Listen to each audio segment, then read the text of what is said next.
Good morning. Good Friday morning. Actually, here we are. This is the Keller Williams Southwest Realtor Know-hoW show. And it's an interview show we do every Friday morning.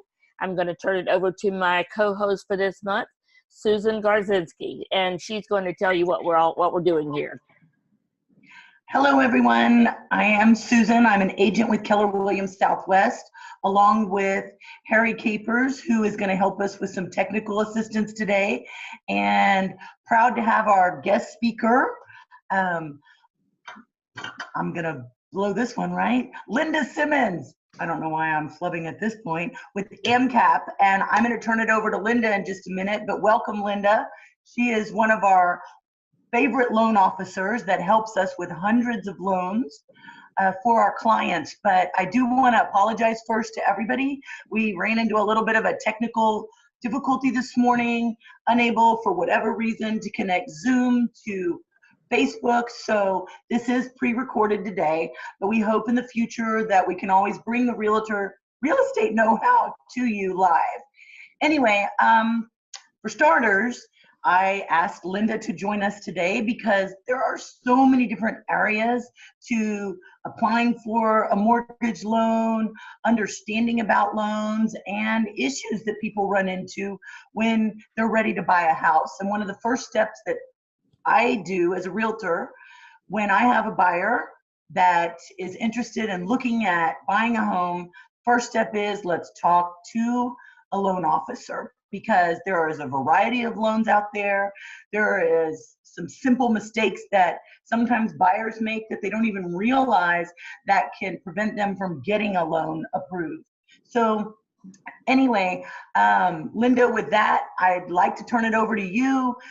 You shared with me about some things regarding sometimes just the basic step of some people get a pre-qualification versus a full pre-approval. And if you could elaborate on that a little bit and share with us more details, the difference between a pre-qual and a pre-approval.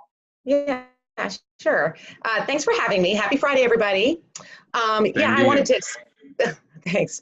Yeah, I wanted to expand a little bit on pre-qualification versus pre-approval. And reasons why a pre-qualified borrower could actually be denied financing even though they have been pre-qualified. Nothing worse than a borrower being pre-qualified. They get with their realtor, they go look at houses, they find a house that they absolutely love, they make an offer, and then, a week, 2 weeks into the process, things start going sideways. And so I just wanted to elaborate a little bit more as to some reasons why that happens.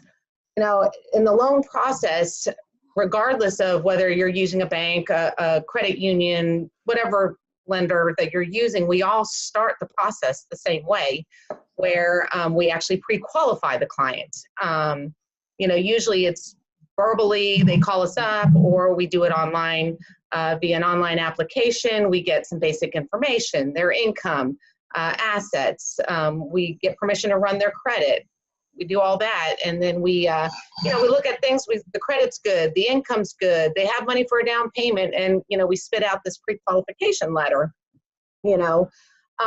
which is great. But there is the next step of actually having to review and verify the documentation to make sure that things are as they say it is, and that's sometimes where the problems arise with the pre-qualifications. For borrowers that aren't, the basic cookie cutter deals, the process can actually be a little bit more complex, yeah. Linda, can I interject? Yeah. I know one of the common misnomers that my clients have run into is, let me back up. One of the first things you look for is, hey, what is your income? Because the biggest factor is to qualify for a loan, besides credit scores, is what is your debt to income ratio? So there are a lot of people out there that make their money in overtime or their annual income, they count their bonuses. But I know that when you dig deeper, you can't always use overtime and bonuses as qualifiable income. even though they may have made it consistently over the last year, because it may need a 2-year history. It just depends on the mortgage. Is that kind of what you're talking about? That could be one of the many things. Yeah, that is correct. And if Harry wants to put up a slide that I had provided, as far as, the top reasons or factors why things seem to sometimes go sideways, is the biggest thing is the income discrepancy, like you were kind of talking about. Like I said, we basically get their information verbally, or it's whatever they have stated before we review the documents. And so is their income truly what they stated? Like you stated, commission, anytime we use bonus, commission, overtime type income, there has to be a history of it, at least 1 to 2 years. Usually it's 2 years, but in some instances it can be 1 year. And then we use an average. So if 1 year you're making, let's say in 2017, you made a whole bunch of overtime, but in 18, you didn't make as much overtime. We look at that as, we can't necessarily use that because it's declining. Is the,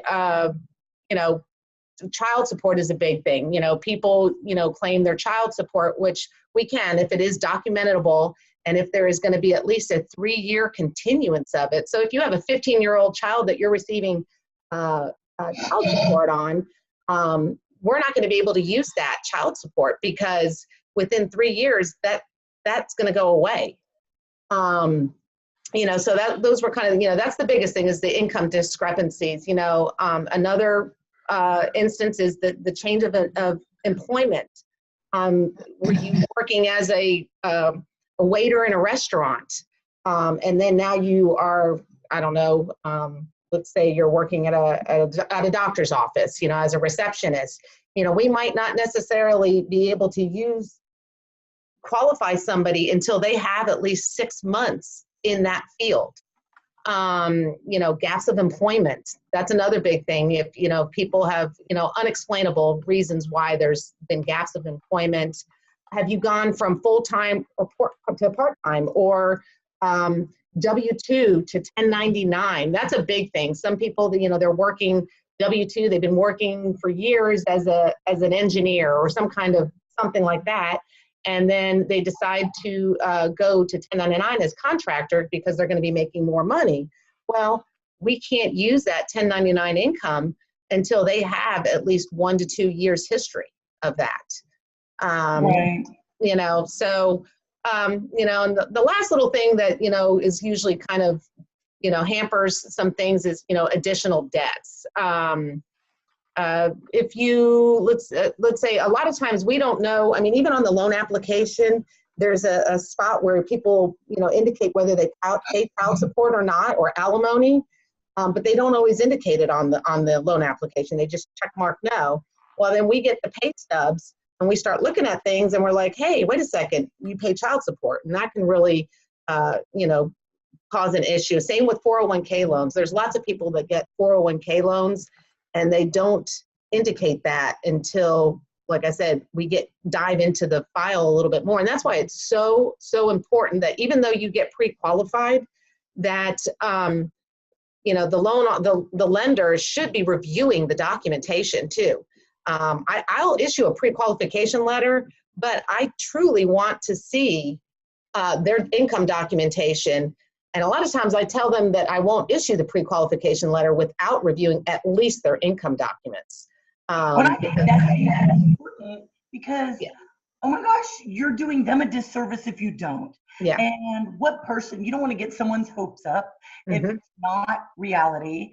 I have one story to share that when I was actually working in sales as a for new construction, before I actually had my real estate license 15 years ago, I had a lady that bought a house. She was pre-approved. Everything looked great. Her credit scores, sweet, sweet woman.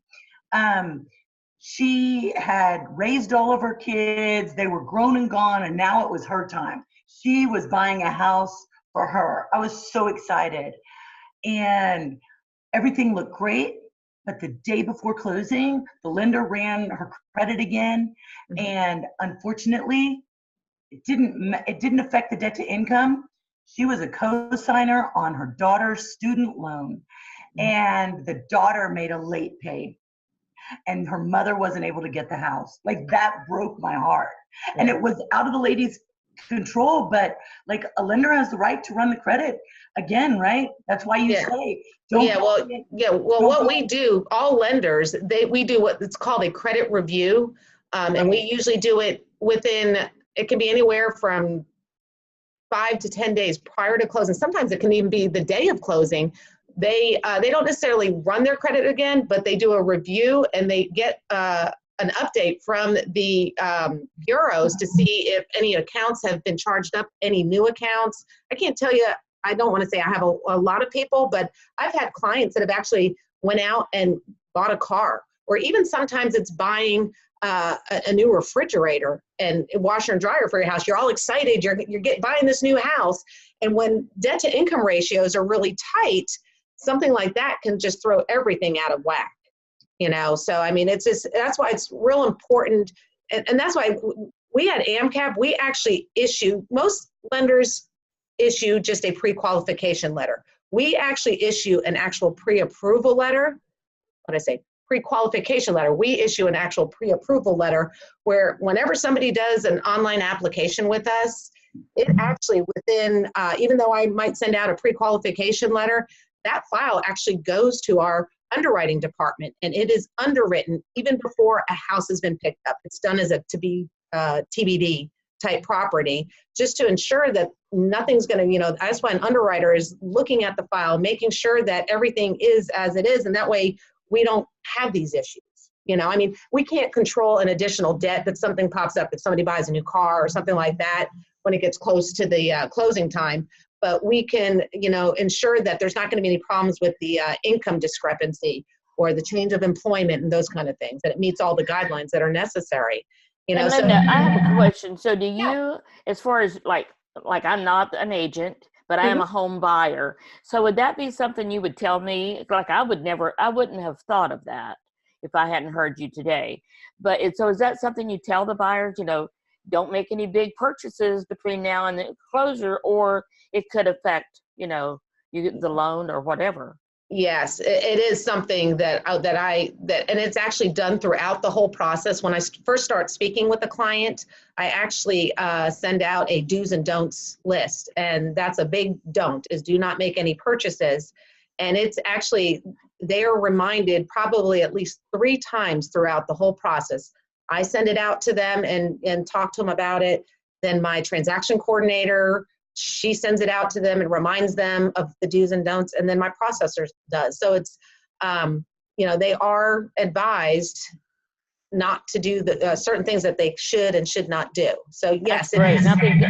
Susan, I think this has been great information today for everybody that's a potential home. I mean, the bottom line is you need to work with a reputable lender, loan officer that asks the questions that need to be asked to ensure a smooth process, and so that you don't have, these kind of issues. I've been a loan officer for 18 years, so I've kind of been around the block a few times, and a lot of this stuff is just learned, but guidelines change all the time, so.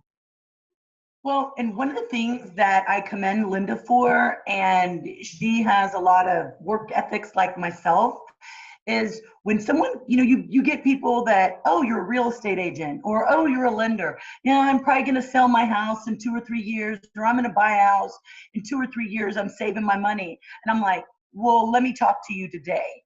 And they're like, why? I don't want to waste your time. And I'm like, no, we want to partner, and Linda does this as well. Call her today. If you think that you want to buy a house in the next 2 to 3 years, it doesn't hurt to let her go through with you the do's and don'ts of, hey, you could make a few small minor adjustments, pay off this credit card, $200 down, and it could bump your credit score to give you a much better rating. Like, there's small things that people can do today to prepare for their long-term real estate goals. And even if it's refinancing, is it refinancing a smart move, or home equity loan or something like that? And that's where people, we've got so many things. I mean, I know when I don't have an expert to call, I'm always Googling, but call me, call Linda.